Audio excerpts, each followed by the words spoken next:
नमस्कार, स्वागत है आपका पहाड़ प्रभात में। आपके साथ मैं हूं अंजलि भंडारी और रुक करेंगे खबरों की ओर। देश भर में अष्टमी बेहद धूमधाम के साथ मनाई गई है।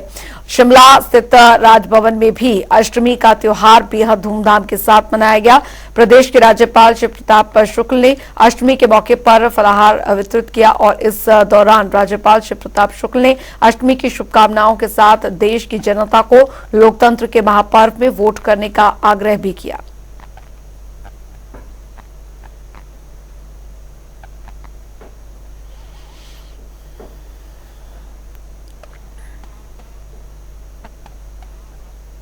मुझे लगता है कि कुछ समस्याएं रह जाने के बाद अपने मतदान का बहिष्कार नहीं करना चाहिए। मतदान को जरूर करना चाहिए। जिसे भी आपकी इच्छा करती है उसको करो। जिसको आपको लगता हो कि नहीं ये प्रगति कर सकेगा उसको करो।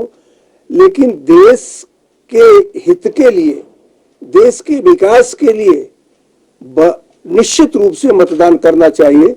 और जो लोग नव मतदाता है, युवा जो 18 वर्ष के बाद की स्थिति में है, मेरा उनसे जरूर इस बात का आग्रह है कि उनको तो खूब उल्लास के साथ करना चाहिए और अपने उल्लास को लोगों के बीच जाकर के बताना भी चाहिए, ताकि कुछ लोग अगर सोए हो मतदान न करने की स्थिति में तो उनको भी जगा करके मतदान करा दें। उधर लोकसभा और विधानसभा उपचुनाव में दरअसल मैदान में उतरते ही इससे पहले हिमाचल कांग्रेस ने एकजुटता दिखाई है और आपसी मतभेद को भुलाकर चुनाव मैदान में बीजेपी को शिकस्त देने का ऐलान किया है। हिमाचल प्रदेश के मुख्यमंत्री सुखविंदर सिंह सुक्खू, डिप्टी सीएम मुकेश अग्निहोत्री और प्रदेश कांग्रेस अध्यक्ष प्रतिभा सिंह ने शिमला में संयुक्त प्रेस कॉन्फ्रेंस करके बीजेपी पर निशाना साधा है और कहा कि हिमाचल प्रदेश में बीजेपी का मिशन लोटस फेल हो गया। 1 जून को जब आप वोट डालने जाएंगे तो हिमाचल की जनता को यह फैसला करना है कि क्या जो आपके वोट से चुनकर आए हुए विधायक थे, जो हटाओ हो गए, और जो लोकसभा की चारों सीटों में चुनाव होने जा रहा है, क्या ये चुनाव जनता की भावना और जनता के वोट से हो? तो जो बिकाऊ लोग हैं, 1 जून को हिमाचल की जनता ने जरूर सबक सिखाएगी, क्योंकि भारतीय जनता पार्टी ने जो जनता के वोट से जीतकर चुनी हुई सरकार आई, 15 महीने में जिसने समाज कल्याण के और ग्रामीण अर्थव्यवस्था को मजबूत करने के लिए कार्य किए, भ्रष्टाचार पर चोट की और भ्रष्टाचार पर चोट करने के लिए 2200 करोड़ रुपए का राजस्व की अगुवाई हुई, उस समय हिमाचल की जनता को यह फैसला करना है कि इस लोकतंत्र को जिंदा रखने के लिए हमें जो खरीदने वाली पार्टी है और जो बिकने वाले विधायक है उनको सबक सिखाना। आज ऑपरेशन लोटस जो है वो हिमाचल प्रदेश में डिफीट हुआ है और भारतीय जनता पार्टी के जितने भी नेता हैं, इंक्लूडिंग नेता प्रतिपक्ष, उनको प्रदेशवासियों से माफी मांगनी चाहिए कि हमने सरकार गिराने का प्रयास किया, हम गिरा नहीं सके। हमने आपको वायदा किया था कि हम सरकार गिरा देंगे, हम ऐसा नहीं कर पाए और अब स्थिति जो है हिमाचल प्रदेश में कांग्रेस पार्टी की सरकार को कोई थ्रेट नहीं है आज की तारीख में। कि भारतीय जनता पार्टी ने जब भी चुनाव का सामना किया है, उन्होंने कोई ना कोई मुद्दे की तलाश की है। आप जानते हैं, चाहे वो हमारा आज वो धर्म की बात करें, चाहे वो अन्य मुद्दों पर बात करें, हमें केवल मात्र भाजपा के जो हमारे शीर्ष नेता और आदरणीय प्रधानमंत्री जी, जिन्होंने पिछली मर्तबा भी बहुत से हमारे चुनावी वादे हमारे सामने रखे थे, उन्होंने प्राइस राइज को कम करने की बात की, उन्होंने युवा वर्ग को रोजगार देने की बात की, उन्होंने भ्रष्टाचार हटाने की बात की। और आज हम देख रहे हैं कि कितना समय बीत गया परंतु वो किसी भी अपने वायदे पे खड़े नहीं उतर पाए। तो आज भी हम इन्हीं मुद्दों को लेकर और खास करके कांग्रेस पार्टी ने जो विकास का काम किया है उन बातों को लेकर हम जनता के दरबार में जाएंगे और जनता से आग्रह करेंगे कि आपने सच्चाई का साथ देना। उधर विक्रमादित्य सिंह को कांग्रेस ने अभिनेत्री कंगना रनौत के खिलाफ मंडी से मैदान में उतारा है और इसी कड़ी में विक्रमादित्य सिंह ने प्रेस कॉन्फ्रेंस की। इस दौरान उन्होंने कहा कि मंडी की जनता का उनके परिवार को पहले भी आशीर्वाद मिला है, वो पूरी मजबूती के साथ चुनाव लड़ेंगे और निश्चित तौर पर चुनाव जीतेंगे। वहीं उन्होंने कंगना पर हमलावर होते हुए कहा कि प्रदेश में जो खान पान की चर्चा चल यहां पर रही है उसका संज्ञान राष्ट्रीय स्वयंसेवक संघ और विश्व हिंदू परिषद के हिंदू संगठनों को लेना चाहिए।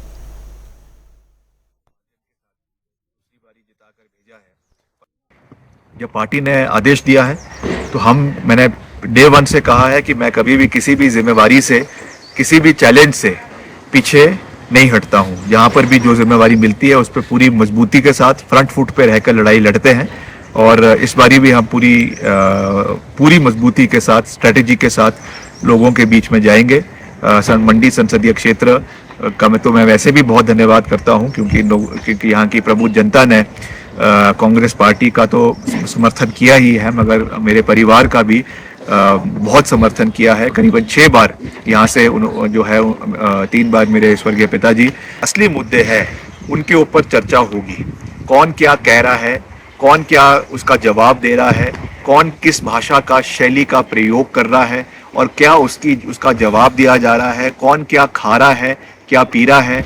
इसका चिंतन अगर किसी को करना है तो वो राष्ट्रीय स्वयंसेवक संघ को करना है क्योंकि वो अपने को हिंदू धर्म का रक्षक कहते हैं।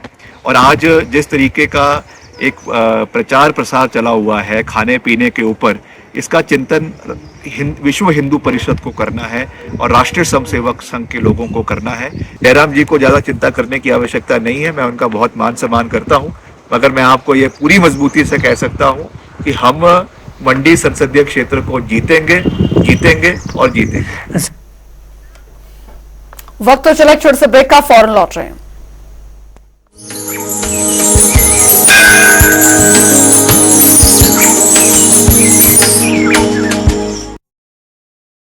जॉइंट पेन के लिए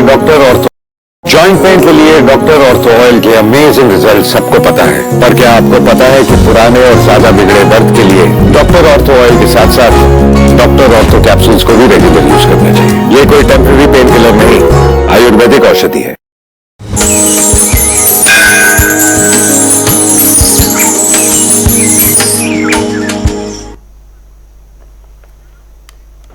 ब्रेक के बाद स्वागत है। खबरों में आगे बढ़ेंगे। बीजेपी प्रत्याशी कंगना रनौत भरमौर के 2 दिवसीय दौरे पर है और इस दौरान उन्होंने दरअसल गैर जनजातीय क्षेत्र महिला से चुनावी अभियान का आगाज किया। यहां पर उन्होंने एक जनसभा को संबोधित भी किया और कहा कि वे इस बार लोगों का ढाकिया बनकर काम करेंगी और साथ ही उन्होंने यहां मोदी सरकार के विकास की योजनाओं से लोगों को अवगत करवाया।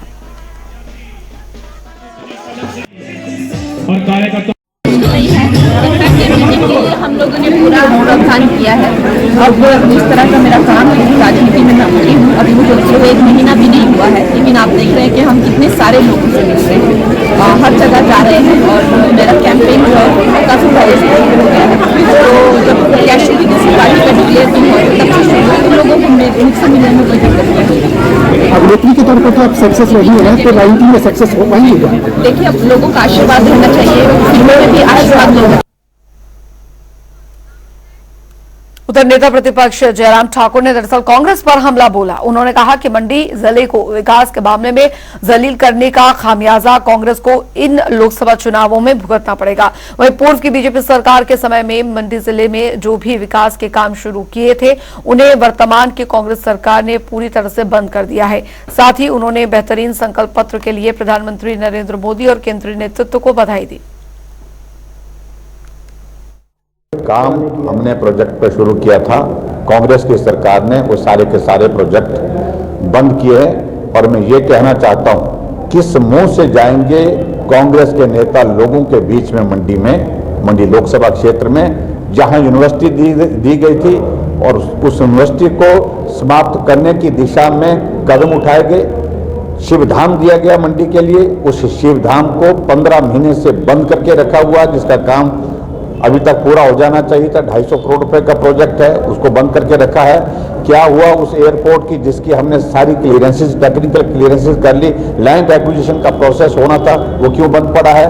ये सारे प्रश्न हैं। डिग्री कॉलेज मंडी की बिल्डिंग, जिस बिल्डिंग के लिए हमने 27-28 करोड़ रुपए दे करके उसको स्ट्रक्चर खड़ा कर दिया था, लेकिन 15 महीने से सरकार कांग्रेस की बनी, जब से बनी है उसका काम रुका पड़ा हुआ है। अब उसकी शुरुआत करने की दृष्टि से अब कहा कि उसको पूरा करना है, अब पूरा करना चाहिए था, अभी तक पूरा होना चाहिए था। आखिरकार मंडी को जितना जलील किया है कांग्रेस की वर्तमान सरकार ने, जितना विकास की दृष्टि से पीछे करने की कोशिश की, सारे काम बंद किए हुए हैं, इसका खामियाजा अब की बार लोकसभा के चुनाव में। प्रधानमंत्री जी ने कहा ये हमारा संकल्प है, हम आने वाले समय में इस दिशा में आगे बढ़कर के काम करना चाहते हैं। 1 नेशन 1 इलेक्शन, और 1 नेशन 1 इलेक्शन एक बहुत बड़ा एक विजन है जो हमने अपना संकल्प पत्र के रूप में जो प्रस्तुत किया है, उसमें कोई इस प्रकार की घोषणा नहीं की गई है। और मोदी जी ने एक ही बात की है जिसको देश ने भरोसे के साथ स्वीकार किया है कि मोदी जी की गारंटी का मतलब काम पूरा होने की गारंटी, यही मुझे कहना है। उधर बीजेपी प्रदेश अध्यक्ष राजीव बिंदल किन्नौर दौरे पर रहे और इस दौरान उन्होंने बीजेपी नेता कौल नेगी और साथ ही सूरत नेगी के साथ विचार मंडल के कार्यकर्ता सम्मेलन में भाग लिया। इस दौरान उन्होंने कांग्रेस सरकार पर जमकर हमला बोला। उन्होंने कहा कि कांग्रेस ने हमेशा से जनता को ठगने का काम किया और उनका ठगने का काम अभी भी जारी है।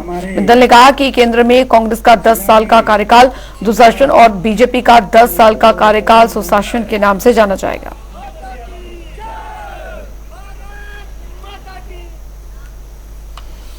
उधर हमीरपुर में बीजेपी पूर्व मंडल अध्यक्ष राकेश ठाकुर ने प्रेस कॉन्फ्रेंस की और इस दौरान उन्होंने नेता प्रतिपक्ष जयराम ठाकुर पर कई गंभीर आरोप लगाए। उन्होंने कहा कि जयराम ने हमीरपुर की जनता के साथ सौतेला व्यवहार किया है और साथ ही उन्होंने कहा कि हमीरपुर की जनता मुख्यमंत्री सुखो का समर्थन करती है और उपचुनाव में जिला की दोनों सीटों पर कांग्रेस के प्रत्याशी को जितवाकर मुख्यमंत्री के हाथों को मजबूत करेगी। बगावत तो नहीं है, क्योंकि बीजेपी में जिस तरह का धन बल का प्रयोग किया गया, जिस तरह से चुने हुए विधायकों को खरीदो फरोख्त के माध्यम से बीजेपी में शामिल किया गया, कहीं न कहीं कार्यकर्ताओं में, बहुत से कार्यकर्ताओं में इसका असंतोष है।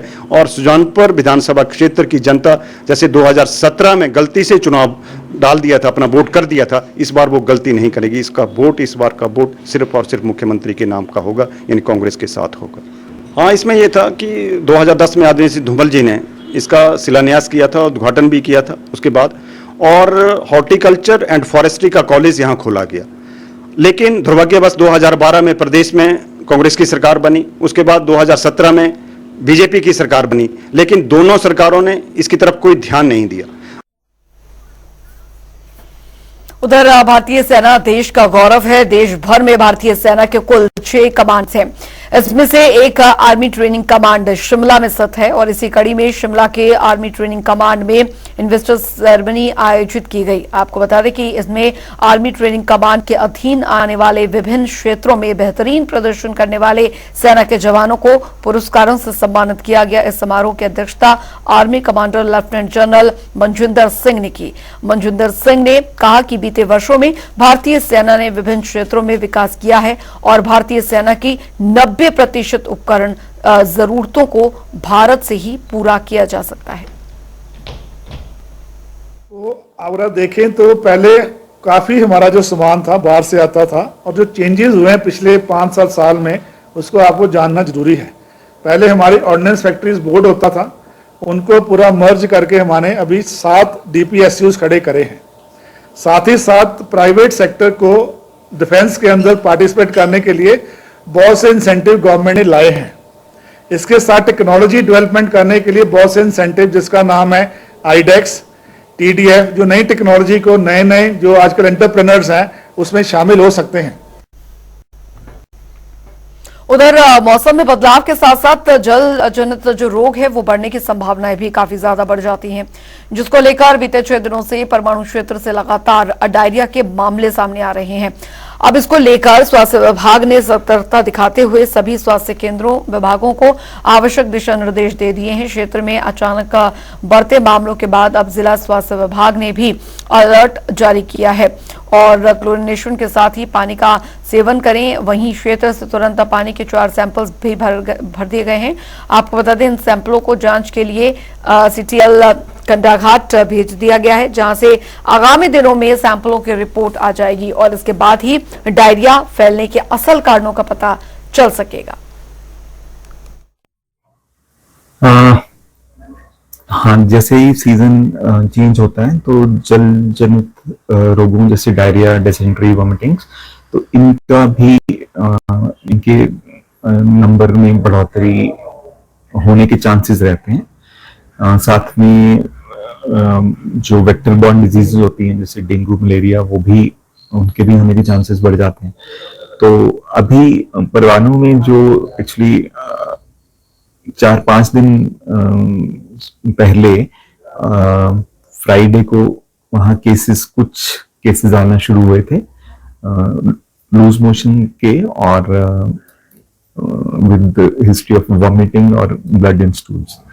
तो वो उसके लिए उधर केंद्रीय मंत्री अनुराग ठाकुर ऊना दौरे पर रहे और इस दौरान उन्होंने बीजेपी कार्यालय में कार्यकर्ताओं के साथ बैठक की। वहीं उन्होंने कांग्रेस पर जमकर हमला बोला। उन्होंने कहा कि आज जो कांग्रेस पार्टी ने बाबा साहेब अंबेडकर की ओर से दिए गए संविधान में 62 बार बदलाव किया, आज वो दुनिया को नसीहत देंगे। जिस परिवार और पार्टी ने देश पर इमरजेंसी थोपी, वो दुनिया को ज्ञान देने चले कि संविधान कौन खत्म करेगा। जिस परिवार और जिस पार्टी ने 62 बार बाबा साहब अंबेडकर के दिए संविधान में संशोधन किए, क्या वो दुनिया को नसीहत देंगे कौन बदलाव लाएगा। ये वही कांग्रेस पार्टी है जो 2014 में कहती थी कि नरेंद्र मोदी जी आएंगे तो मुसलमानों के खिलाफ हो जाएंगे। आज 10 वर्षों के बाद मैं पूछता हूं, क्या सबका साथ सबका विकास इसी मूल मंत्र के साथ मोदी जी ने काम नहीं किया? जो हिंदू को मिला वो मुसलमान, सिख, ईसाई, बौद्ध, जैन, पारसी सबको मिला, किसी में कोई भेदभाव नहीं किया। ये कांग्रेस की आज तक की राजनीति ही बांटो और राज करो की थी। उधर यूपीएससी परीक्षा 2023 का रिजल्ट जारी कर दिया गया है। इस बार 1143 युवाओं को सफलता हासिल हुई है। यूपी के आदित्य श्रीवास्तव ने पहली रैंक हासिल की है, तो वहीं अनिमेश प्रधान ने दूसरी और अनन्या रेड्डी को तीसरी रैंक हासिल की है। हिमाचल की युवती ने भी परीक्षा में बाजी मारी है। मंडी जिले की रहने वाली तरुणा कमल ने 203वीं रैंक हासिल की है। तो मंडी की रहने वाली तरुणा कमल ने 203वीं रैंक हासिल की है।